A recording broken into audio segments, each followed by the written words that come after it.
Mesdames et messieurs, bonjour. Bonjour. Ah, d'accord. Dorina, thank you very much. Merci beaucoup. Je suis vraiment heureux d'être devant vous ce matin et pour partager ce qui en réalité est le résultat de mes recherches depuis quelques années. Alors donc je voudrais d'entrée dire que tout ce que vous allez entendre de moi ce matin, il faut les imputer ni au centre, ni à son personnel, encore moins à l'État américain, mais plutôt à Mathurin Unipo. Cela dit, je vais commencer par 4 préalables. Pour des gens de votre acabit, de votre niveau, au niveau du leadership stratégique, j'estime qu'il y a 4 préalables ou principes, si vous voulez, sur lesquels je voudrais qu'on s'entende à l'entame de cette communication. Le tout premier, quand on parle de sécurité, il faut comprendre que la sécurité, c'est un concept intuitif personné. Ça veut dire qu'en latin, personne ne peut mettre l'autre en sécurité. C'est un sentiment à avoir. Donc, Mathieu ne peut pas dire que le général Bala est en sécurité ou le général Kwaku est en sécurité. Ils doivent se sentir en sécurité, c'est intuitif, personné. C'est important que le leader comprenne cela pour voir qu'il y a beaucoup de travail à faire, puisque quand on parle de perception, ça dépend de l'individu, ça ne dépend plus de vous. C'est très important comme préalable pour les responsables que vous êtes. Deuxième préalable, quand vous pensez sécurité, il s'agit en réalité de voir les conditions de création d'un environnement dans lequel l'individu qui est le référent de la sécurité est à l'abri aussi bien de la peur, de la violence, mais aussi des besoins fondamentaux. Qu'est-ce que moi, responsable politique, militaire, je fais pour créer cet environnement? C'est très important. Troisième préalable. Et là, je vous demande d'essayer d'imaginer. Imaginez un instant que vous ayez acheté un chien de garde que vous nourrissez bien, il est même habillé si vous voulez, et ce chien qui est censé vous protéger contre des dangers extérieurs devienne votre propre danger à l'intérieur. C'est une forme imagée si vous voulez. Comment s'assurer en tant que responsable civil et militaire que les forces de défense et de sécurité, les corps habillés comme on les appelle, qui sont nourris, habillés, armés par le contribuable, c'est important. C'est le citoyen qui donne, c'est son argent, c'est le contribuable qui lui permet d'avoir tout ce qu'il a, être beau, très élégant. Mais au lieu de pourvoir à sa sécurité, au lieu de l'aider à être en sécurité, c'est lui qui a la source de son insécurité. Que faire? Voilà, troisième préalable. Et enfin, après tout ce que je viens de dire, vous allez comprendre qu'aucun pays au monde ne peut mettre l'autre pays en sécurité. Vous allez venir, on va discuter, on va échanger, vous allez entendre de beaux mots, de bonnes paroles, mais à la fin, il vous revient à tout un chacun de vous, les pays africains, de vos responsables, de mettre en place les conditions idoines pour assurer la sécurité de vos citoyens. Si vous attendez cela des Américains, des Français, des Allemands, des Chinois, c'est une erreur fondamentale. D'ailleurs, c'est pour cela que, après 50 ans, il y a un concept qu'on appelle développement. Et au moins pour les francophones, si vous faites attention, C'est un verbe pronominal. On se développe. Ce n'est pas par hasard. Personne ne vient vous développer. Vous vous développez. C'est un pronominal à dessein. C'est un peu ça aussi la sécurité. Donc je crois que c'est important. J'ai voulu partager ces 4 préalables pour qu'on soit sur les mêmes longueurs d'onde au départ. Et si à la sortie de cet événement, vous oubliez tout, rappelez-vous au moins ces 4 préalables qui peuvent être des principes.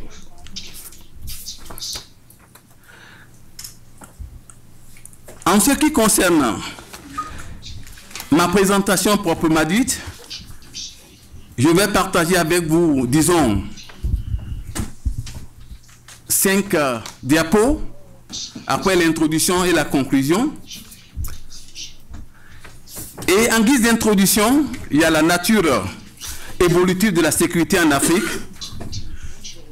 Et là aussi, c'est important de savoir que le train n'est plus à la gare. Le train est parti.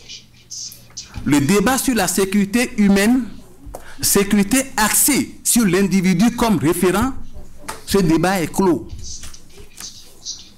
Autrement dit, il n'y a plus aucun pays au monde qui peut avoir une très belle armée, de très beaux chars, des gens bien formés, mais pour tuer leurs propres citoyens.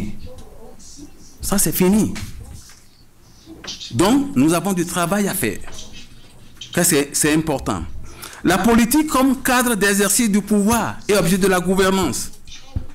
Avec les incidences sur les décisions politiques, ça aussi c'est important qu'on le comprenne, la notion de politique. Les défis que rencontrent les pouvoirs, le pouvoir, l'autorité, la légitimité, ça c'est des défis récurrents sur tous les continents. Et le fait que le conflit soit au cœur de l'insécurité en Afrique, ça aussi c'est une réalité. Et pour la petite histoire, la plupart des conflits en Afrique, pour moi il y a 2 éléments essentiels qui expliquent ça. Il y a la course au pouvoir et la course aux ressources. Et les deux, comme par hasard, se lient. Celui qui a le pouvoir contrôle les ressources. Et c'est ça qui fait que, dès que vous parlez d'élections en Afrique, la femme peut être contre son mari, comme par hasard. Donc ça aussi, c'est des choses qu'on doit savoir. Quand on parle de sécurité, et vous en entendrez pendant les 2 semaines, sécurité pour qui et par qui?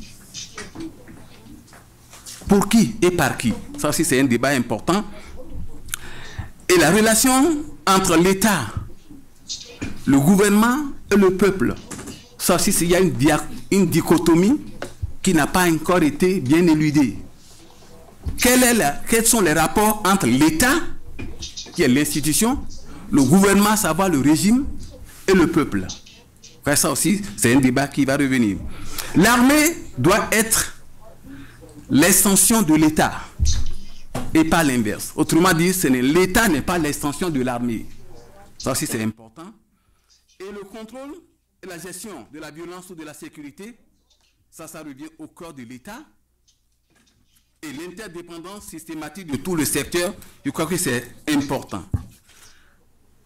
En matière de définition, je crois qu'il faut aller à 1648, après la guerre connue comme celle des 30 ans en Europe, parce que qu'on le veuille ou pas, ceux qui donnent des leçons de sécurité aujourd'hui n'ont pas toujours été en sécurité eux-mêmes. Malheureusement, c'est ça l'histoire aussi. Alors, il y a eu un temps où en Europe, il n'y a que des guerres à droite, à gauche, les gens allaient prendre des terres, c'était la raison du plus fort simplement. Et après 30 ans de guerre, les Européens se sont dit, désormais, nous ne pouvons plus continuer de nous battre comme ça. Et vous avez, à partir de là, la notion de souveraineté. Et la souveraineté implique, c'est un corollaire, implique la sécurité. Vous avez une population, un gouvernement, un régime en place. Il faut que cet État, ce régime, qui est défini territorialement, puisse assurer la sécurité de sa population. Je crois que c'est comme ça que c'est venu. Bon. Et c'était au début pour préserver l'État. Il y avait des menaces extérieures, il fallait avoir l'État. Malheureusement, pendant longtemps, dans le tiers-monde et éventuellement en Afrique, nous avons la sécurité qui n'est plus celle de l'État contre les agressions extérieures, mais sécurité qui est devenue celle du régime en place. Et c'est ça qui a pendant longtemps été le problème. Et vous avez des menaces non traditionnels qui ont effectivement abouti à un changement de paradigme. Et désormais, depuis 1994, tout au moins, la population n'est plus seulement celle de l'État, encore moins du régime, mais surtout celle de la population. C'est ce que j'appelle la trinité sécuritaire. Autrement dit, désormais, et là c'est un débat en cours, parce qu'on est parti d'un extrême, à savoir la sécurité seulement de l'État, à la sécurité seulement de l'individu. Et moi, je crois qu'il y a un mi-chemin qu'il faut avoir. C'est ça que j'appelle la trinité sécuritaire. Parce que sans un État en sécurité, il n'y a pas un régime en sécurité, encore moins la population en sécurité. Donc moi, j'estime que les trois doivent aller de pair. Alors, donc la sécurité humaine a été inventée, effectivement, mais il y a beaucoup qui pensent que c'est aller un peu trop loin.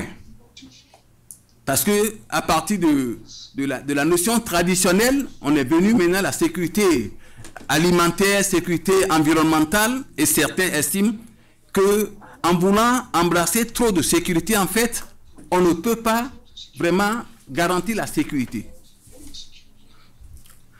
Maintenant, pour ce qui est de l'histoire, je crois que je ne vous apprends rien compte tenu de l'audience, de la multitude des civilisations et les grandes réalisations, les monarchies sur le continent, les dirigeants responsables et imputables qu'on a eu sur le continent. Vous allez en Égypte et beaucoup d'autres pays, beaucoup de royaumes.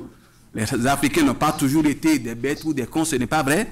L'histoire est là, où il y a eu des gens très intelligents, des royaumes très importants. Il y avait des mécanismes.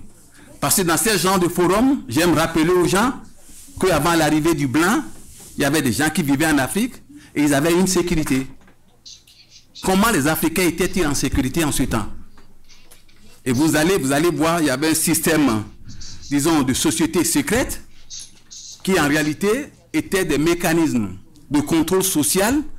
Vous avez les dozos, vous avez les poros, il y avait un système de poros, les sandés, il y avait tout un mécanisme en place pour vous dire ne faites pas ça, ne faites pas ci, ne faites pas ça.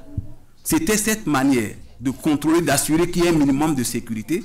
Et comme la sécurité était collective et humaine en ce temps, le chef du village devait s'assurer que tout le monde était en sécurité dans son village. C'était pour moi simplement la sécurité humaine. Alors maintenant, avec la colonisation évidemment, nous avons connu la brutalité, les frontières arbitraires et l'insécurité, et vous savez la suite. Autrement dit, la sécurité de l'État colonial était plus importante que la sécurité des Africains qui vivaient dans ces États-là.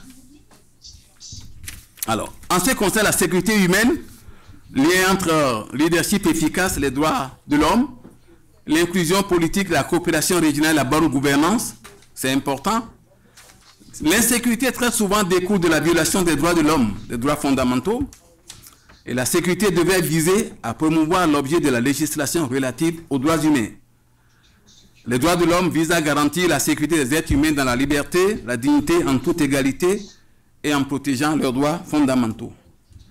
Il y a cette citation de Michael Renner que j'aime citer, que j'aime souvent. Privilégier la sécurité militaire uniquement au détriment d'autres facteurs non militaires reviendrait à démanteler une maison afin de récupérer les matériaux pour en ériger une clôture autour. Imaginez un peu ça. Et c'est pourquoi l'homme doit revenir au centre de la sécurité, à mon avis.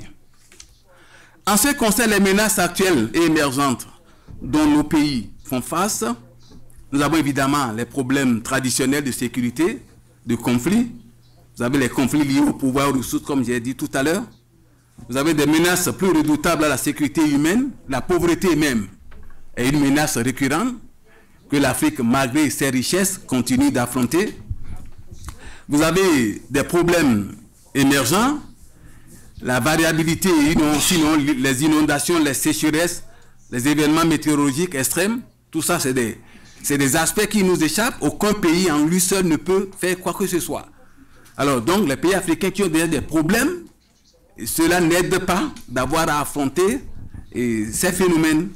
Les maladies tropicales, tout ça c'est des problèmes dont les Africains doivent vraiment prendre des dispositions pour les affronter. Les crimes transnationaux, je crois qu'on en parlera plus tard, donc c'est pourquoi je n'ai pas le terrorisme, le trafic illicite, migration, les actes de piraterie, il y a tout un ensemble de menaces qui sont vraiment des défis auxquels les dirigeants africains sont affrontés. Alors, il faut faire un lien entre la sécurité humaine et le développement humain, car les deux sont intrinsèquement liés, deux faces d'une même pièce, d'ailleurs, comme on le dit souvent. Et le renforcement de l'État est une condition préalable à l'institutionnalisation d'une culture de paix et de sécurité. Alors, donc c'est pourquoi il faut renforcer les capacités institutionnelles. Et par là, je dis, il ne s'agit pas simplement de changer, d'avoir un programme comme on a à l'Union africaine, une force en attente, qui malheureusement est en attente et risque d'être en attente pendant longtemps, parce qu'il y a des dispositions à prendre. Quand on prend une décision, il faut les assumer jusqu'au bout. Mais pendant longtemps, en Afrique, quand vous voyez l'histoire, on a eu de très belles idées. Le plan d'action de Lagos, il y a toute une litanie de documents. Si on les avait suivis simplement, on ne serait pas là où on est aujourd'hui. On a une poste en attente, maintenant on remplace par une autre structure. Dans 5 ans, on va trouver encore une autre structure pour remplacer celle qui a remplacé l'autre. Je crois que ça aussi, c'est un problème de leadership. Il va falloir qu'on essaie de voir ce qu'il y a lieu de faire.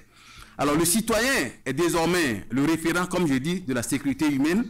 Il faut que vous, dirigeants, nous soyons responsables, nous comprenons cela. Alors, en conclusion, et c'est là que je parlais de la Trinité, il faut assurer la sécurité de l'État, du régime et du peuple. Il y a des solutions à long terme qui doivent être intégrées et aborder à la fois les causes et les effets des conflits afin de résoudre la problématique de la sécurité en Afrique. Il y a des pratiques de bonne gouvernance qui doivent être encouragées. Moi, j'appelle souvent bonne gouvernance, c'est une tautologie, parce que gouverner, c'est bien gérer. Donc, il y a mal gouvernance ou gouvernance tout court, il n'y a pas de bonne ou mauvaise gouvernance en tant que telle. Alors, il faut renforcer le rôle de la société civile dans les questions de paix et de sécurité. Pendant longtemps, on a pris la société civile comme l'ennemi de l'État. Je crois que désormais, il faut essayer d'incorporer, de comprendre que c'est un partenaire, ce n'est pas un ennemi, la société civile. Et promouvoir une culture de la paix. Et là aussi, c'est très délicat. Ce n'est pas qu'on attend un conflit avant de vouloir faire quelque chose. Il faut créer l'atmosphère de cohésion sociale, que les gens se sentent inclus. Si pendant longtemps, ils se sont sentis exclus, et tout d'un coup, vous voulez qu'ils viennent, c'est difficile. Donc, il y a des dispositions à prendre en amont pour que tout le monde se sente dans le même pays et que le partage des richesses n'est pas fait selon les groupes ethniques et autres, mais pour tout le monde. Je crois que c'est très important. Et enfin, il y a l'approche régionale. Je crois que c'est très important, ce qui me concerne, que désormais, puisque nous avons, disons, des fonds limités, relativement parlant, il serait bon d'essayer de mettre les ressources ensemble et de voir dans quelle mesure les pays africains, à partir de leur région, peuvent ensemble concevoir une sécurité régionale qui permet à tous les pays membres de vraiment d'assurer un minimum à leurs citoyens. Je vous remercie.